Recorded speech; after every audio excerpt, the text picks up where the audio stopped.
Hope you're doing really well. It is a lovely looking day here. Not, but I have got a endurance ride in the training plan from Train Sharp. Thank you, Train Sharp, for supporting me. So I'm heading off into the rain for 3.5 hours, and then I'm heading over to my physio in Exeter because I've been having all manner of weird stuff go on with my body. Starting to worry that it's because I'm getting older and it's all catching up with me. Like, thinking back, I mean, I started off as a pro snowboarder and I absolutely battered my body doing that. I mean, you know, enormous jumps. I used to jump like 20 meters and land from an enormous height. That's got to give your body a battering, right? And then just years of mountain biking and BMX, hammering myself into the floor. I mean, I'm covered in scars. Can you see right up my nose, or can you see my chin? I've glued my chin back together once and had it stitched back together the other time. So no wonder my body is starting to feel the effects of it. Anyway, it is not a pleasant looking day, although I'm sure it won't be that bad because it started warming up. And I've got, let me find them in the kit bag, winter boots, lake cycling winter boots, so I will not have cold feet, so that's a bonus. So yeah, I'm gonna get my kit on. Well, I've got it on. I am gonna get my helmet on. Let's get out into the rain. Slightly optimistic choice of sunglasses. I think it might be a bit wet today. Should I have put on daylight lights? It's so kind of dark and murky out today, or is that just my sunglasses? Slightly. But I wonder if I should have lights on so people can see me better. I know that yes, it's the car driver's job to look out for us. But still, might as well do what you can to make yourself visible and try and stay safe. I feel like the older I get, the more I think that way. Like back in the day, I was a bike messenger delivering packages in London on a brakeless fixed gear track bike, jumping all the red lights and riding without a helmet. Nowadays, don't think I'd be doing the same. To be fair, I'd still ride the brakeless track bike. I'd just put a helmet on. Okay, it's really quite wet now.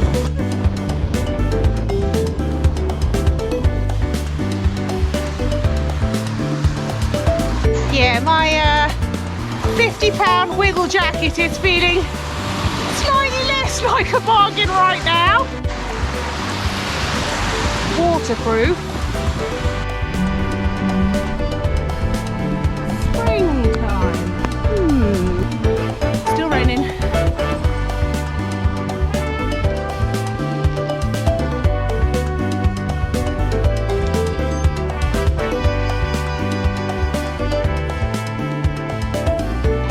Bit wet, but it's not actually that bad. It's 11 degrees. I've got no gloves on, mainly because I only brought one. Finally stopped raining. I expect I've got mascara everywhere. So, touching what I was saying earlier about my body being battered, like I am. I'm going to stop. Obviously, I'm going to see my physio after this ride, and that's because I discovered something pretty alarming when I was working out in my gym last week. So I'll tell you more about that later.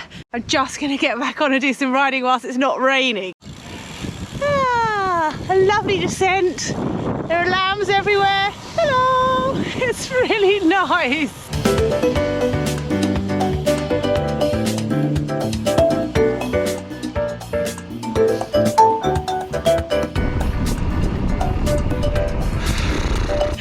Okay, that dry bit was short-lived. I'm a little doggy. Let's get back, get to the physio. Ugh, I mean, disgusting weather. That was kind of fun for a while, and I'm definitely glad that I did it, but the weather got worse and worse and worse, and towards the end I'm like, okay, enough already. My hands are like prunes, like I've been swimming for hours and really cold. Now I regret not taking gloves. Anyway, got to head up to Exeter to go see Lucy, the cycling physio. She's just got back from a week in Gran Canaria, not jealous at all. And then I'm hoping she might be able to shed some insight on the worrying sound I heard coming from my knee when I was lifting weights the other day. Lucy, I hope you can help me. I'm also starving hungry. I haven't got any time for lunch, but never mind. I have got some Haribo, very healthy. Oh dear. It's just quite hard to get everything done in between the school run. Like my daughter's school run takes me about 3 hours a day. So as you can imagine, that's pretty time consuming.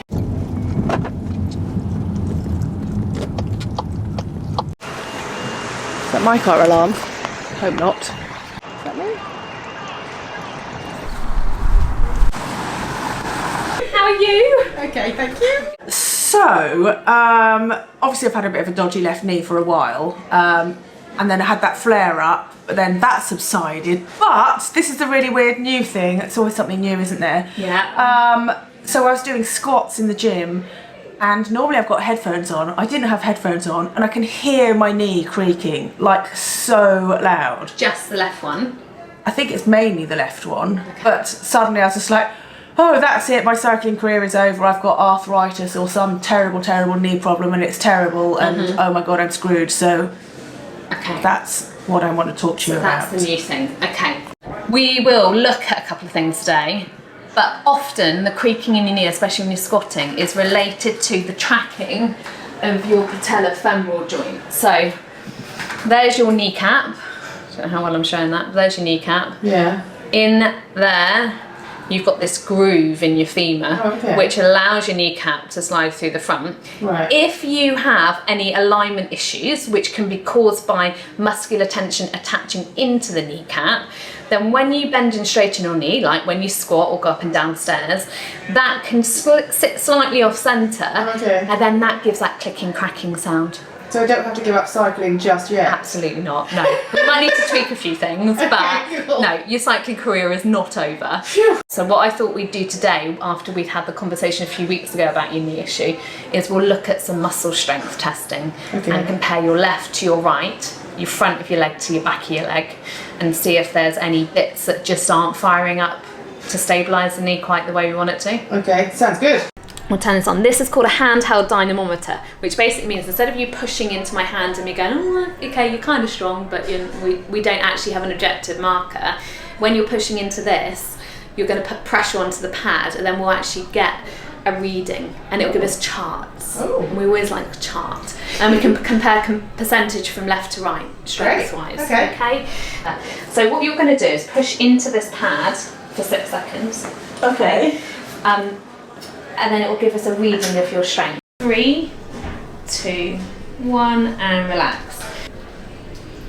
Keep going, keep going, keep going, keep going.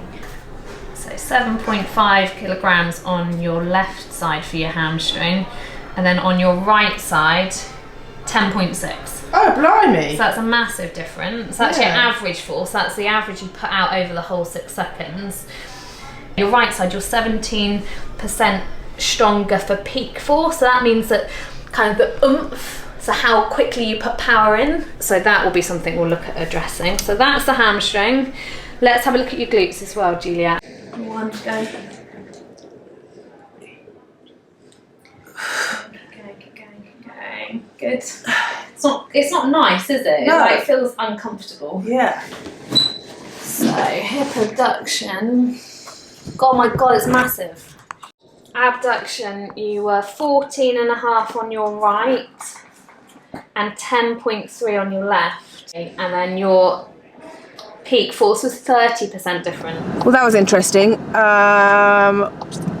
Quite surprised by how weedy my left leg is compared to my right.